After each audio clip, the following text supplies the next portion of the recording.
You are listening live to another episode of Real Steel Sports.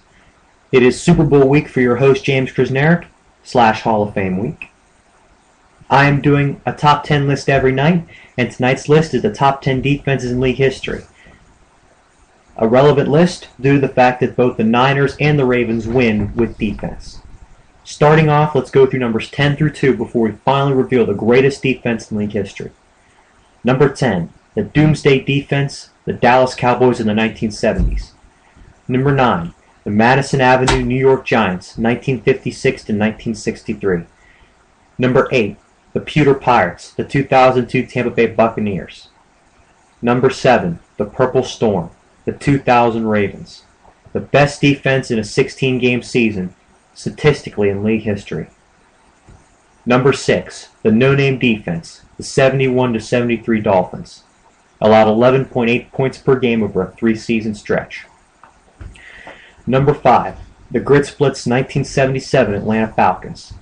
An NFL record 9.2 points per game allowed in a 14-game season. Number 4, the Redwood Forest, the 1969 Kansas City Chiefs. Number 3, Vince Lombardi's Packers, 1959 to 1967. Allowed 15 points per game over a 9-year span and had 5 Hall of Famers. Number 2, the 46 defense, the 1984 to 1986 Chicago Bears. A pressure defense based on attacking the quarterback with overwhelming numbers. And now finally, number 1, the greatest defense in league history, the Steel Curtain, the 1972 to 1979 Pittsburgh Steelers.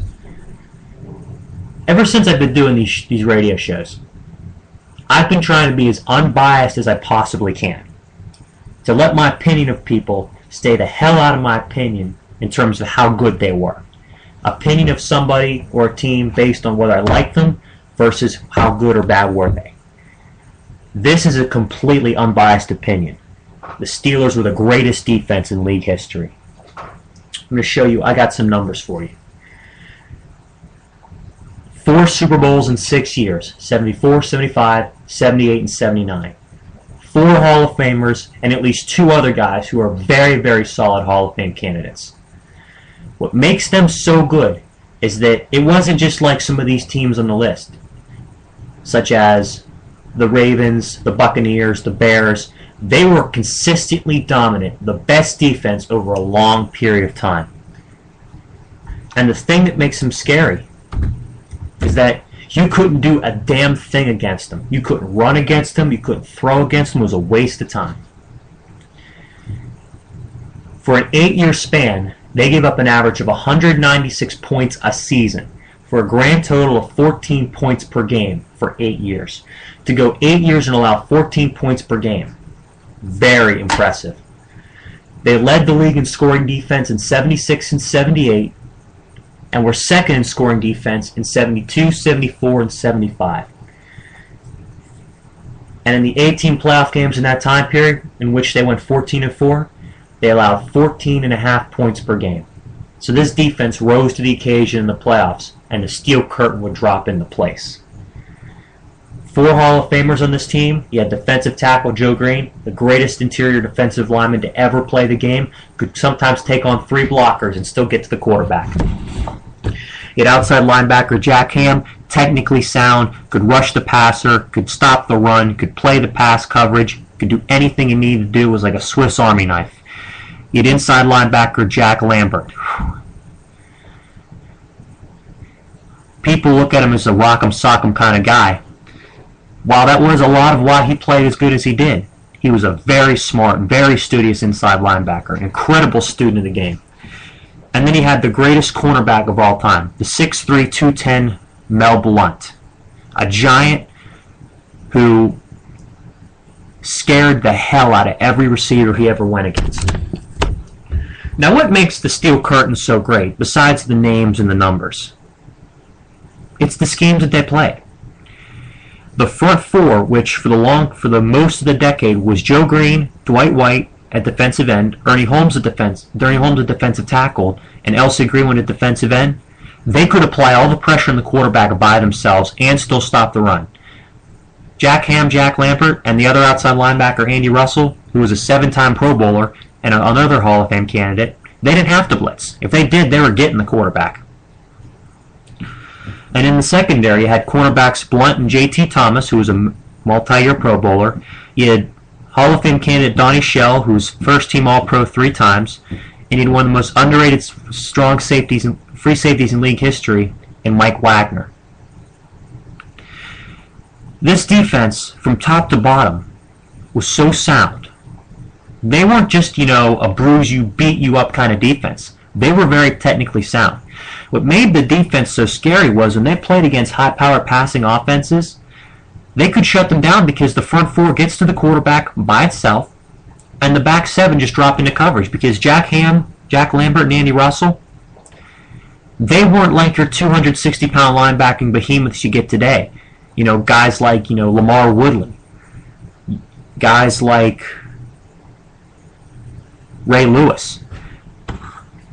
They were in the 225, 230 range their whole career, which meant they could cover the passers' targets. They could cover receivers so effortlessly. Tight ends, you name it.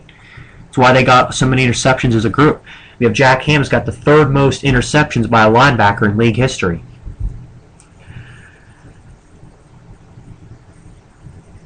But for all their greatness, the best year that they ever had was the year they didn't win the Super Bowl. 1976. Anybody involved in the organization at that time will tell you that the 1976 Pittsburgh Steelers are the greatest team in league history, and they didn't win the Super Bowl. And honestly, I agree 110% with that. They started out 1-4 after winning their first 2 Super Bowls back-to-back. And following that, they won 10 straight games. 22 quarters they went without allowing an offensive touchdown. They gave up 42 points in 10 games for an average of 4.2 per game. They posted 5 shutouts, and in 8 of the 10 games they did not allow a touchdown. Now I know back in the day you could do a lot of things you can't do now, but still, nobody ever put up numbers like that. The Grits Blitz Falcons may have given up a few less points, but the Steelers, for a stretch, and of those 42 points, 14 were scored in the first playoff game against the Colts. So you take that away, that's 28 points in 9 games. That would be about 54 or 55 points in an entire 14-game season. There are some teams last year that gave up 60 points in a game. And you're talking about giving up 56 in a season. Definitely the greatest defense in league history, no doubt in my mind.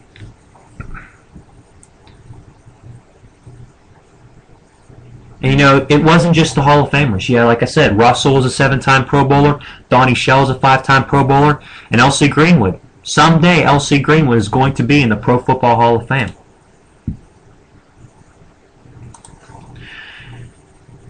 He had 73.5 unofficial sacks because the NFL didn't keep track of that stat at that time. Won 4 rings, 6 Pro Bowl appearances, and 2 first-team All-NFL selections. 1970s All-Decade team. Another guy should be in the Hall of Fame. If you look at it, they may have one less Hall of Famer than the Green Bay Packers did. But there's a good argument you can make to put 7 of them in the Hall of Fame. To put 7 of the 11 guys from one single defense in the Hall of Fame. And to be legitimate, not just it's biased. To be legitimate, greatest defense in league history as far as I'm concerned, and as far as all football fans should be concerned. The reason why they're ahead of defenses like the Bears, more Hall of Famers, more Super Bowls, and consistently the best defense over a long period of time. It wasn't like just one season like the Ravens or the Buccaneers or the Grits Blitz. Or it was one year where they played, everything just came together and the stars aligned and they were awesome. They were the best defense in the league every year for the better part of 8 years. No defense has or ever will touch that in the annals of NFL history again. Super Bowl winning or not. And speaking of Super Bowl winning teams, tomorrow's top 10, the final top 10 this week, the greatest teams to win the Super Bowl, numbers 10 through 1. Have to wait and see who I have on the list. You might be surprised, you might not be. Hope you guys are ready to listen. Saturday, I will upload my predictions on who I believe will be elected to the 2013 class of the Pro Football Hall of Fame, and I will have my official Super Bowl 47 preview and prediction all ready for you guys to soak on up. James Krasnerick here, broadcasting Real Spiel Sports on Spreaker Web Radio.